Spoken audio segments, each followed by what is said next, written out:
হঠাৎ করে কেন বাড়িতে আসলাম আর সারাদিন কি কাজ করলাম সেটাই থাকছে আজকের ভিডিওতে। হ্যালো এভরিওয়ান, আসসালামু আলাইকুম। কেমন আছেন সবাই? আশা করি সবাই অনেক অনেক ভালো আছেন। আল্লাহর রহমতে আমরাও অনেক ভালো আছি। সেহেরি খেয়ে আর ঘুমায় নাই। আপনাদের ভাইয়া বলতেছে অল্প কিছুক্ষণের জন্য আর ঘুমায়ও না, যদি ঘুমাও তাহলে মাথা ব্যথা করবে। তো এই যে দেখেন সকাল সকালে গাড়ি চলে আসছে, এখন বাজে সকাল 6টা।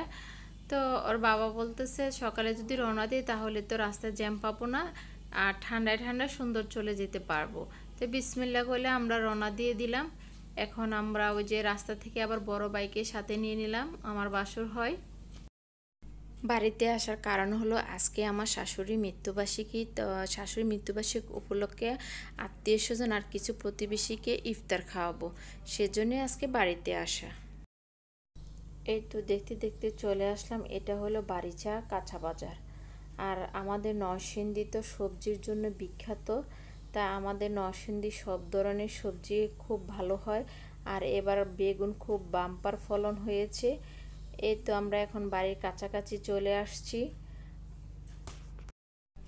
এই তো দেখতে দেখতে চলে আসলাম বাড়িতে। আর এটা হলো বাড়ির সামনে, আমরা গ্রামের বাসায় বলি বারবাড়ি। তো আজকে অনেক রোদ, এজন্য বাড়ির সামনে কোনো লোকজন না, সবাই বাড়ির ভিতরে। আর ওইদিকে ডেকোরেশনের লোক আইসা সব কিছু দিয়ে গেছে আর সব কিছু ওকে করে রেখে গেছে। আর এখানে এসে উঠানে রয়েছে, মানুষের খাওয়ার ব্যবস্থা করেছে। আজকে আবার ঢাকায় চলে যাব। তো ইফতারের জন্য বেগুনি করার জন্য জমিতে চলে আসলাম বেগুন তুলতে।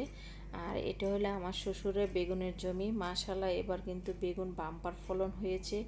আর আমি যখনই ঢাকা থেকে গ্রামে আসি সোজা আমাদের জমিতে চলে আসি, কারণ আমার এই সবুজ শ্যামল গ্রামটা ঘুরতে খুব ভালো লাগে। আজকে রান্নাটা হবে সব কিছু বাটা মশলা দিয়ে, আর বাটা মশলা রান্না তো অনেক মজাদার হয়। এই তো জমি থেকে আইসা দেখি আপনাদের ভাইয়া বাজার করে নিয়ে আসছে বাড়িতে। তো এখানে মাশাআল্লাহ সব ধরনের বাজারে নিয়ে আসছে। আর আজকে প্রায় 200 মানুষের আয়োজন করেছি আলহামদুলিল্লাহ।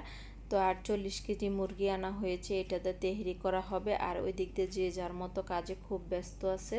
আর ওই দিক দিয়ে হয়েছে একজনের শশা চলছে, একজনের মুরগি কাটতেছে, পেঁয়াজ রসুন কাটতেছে, যে যার মতো কাজে ব্যস্ত। আর ওই দিক দিয়ে বিরিয়ানিটা বসায় দিয়ে দিয়েছে।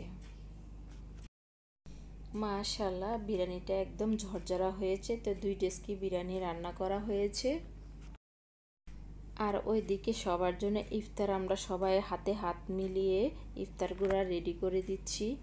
আর ওইদিকে বাচ্চারাও যে যার মতো কাজ করতেছে, সব নিয়ে টেবিলটা সুন্দর করে সাজিয়ে দিয়েছে। তো আমরা ইফতার করে রাত্রে খাওয়া দাওয়া করে আবার ঢাকার উদ্দেশ্যে রওনা হয়েছি। তো আজকের ভিডিওটা কে কোথায় থেকে দেখেছেন, আমার ভিডিওটা যদি একটু ভালো লেগে থাকে তাহলে একটা লাইক কমেন্ট শেয়ার করে যাবেন। আর সবাই ভালো থাকবেন, সুস্থ থাকবেন। আল্লাহ হাফিজ।